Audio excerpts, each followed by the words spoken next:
இல்ல கோதண்டம், நான் உன் மனசை கஷ்டப்படுத்துற மாதிரி பேசிட்டேன், மன்னிச்சிடு. கோவிலுக்கு போகணும்னு சொன்னேன்ல, அதான் 3 மாசம் சம்பள பணமும் கொடுத்துட்டு போகலாம்னு வந்தேன். இந்தா வச்சுக்கோ.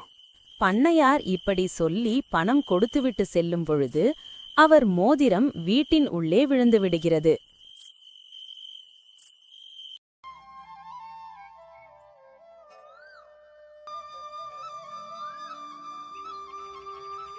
கோதண்டம் மற்றும் அவரது நண்பர்கள் அனைவரும் ஐயப்பன் கோவிலில் இருமுடி கட்டி ஐயப்பனை காண செல்கின்றனர். என்னங்க, என்னோட காசு மாலை காணோங்க. எங்கதான் வச்சிருந்தேன், எங்க போச்சுன்னு தெரியலங்க.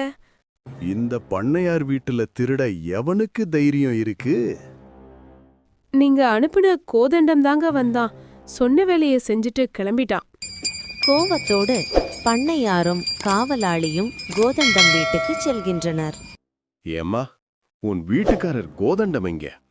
அவர் காலையிலேயே ஐயப்பன் மலைக்கு இருமுடி கட்டி கிளம்பிட்டாருங்க. நாட்கள் கடந்தன. மலைக்கு சென்று வீடு திரும்புகிறான் கோதண்டம். அமுதா, நான் இந்த ஐயப்பன் பிரசாதமோ அன்னைக்கு பண்ணையார் தவறவிட்ட மோதிரமோ அவர்கிட்ட கொடுத்துட்டு வந்துடுறேன். என்னங்க சொல்றீங்க? பண்ணையார் மோதிரமா? இது எப்படி உங்ககிட்ட வந்துச்சு? அன்னைக்கு ராத்திரி நம்ம வீட்டுக்கு வந்து பணம் கொடுத்துட்டு போகும்பொழுது இங்கேயே விழுந்துடுச்சு அமுதா. ஐயப்பன் பிரசாதம் எடுத்துக்கொண்டு கோதண்டம் பண்ணையார் வீட்டுக்கு செல்கிறான்.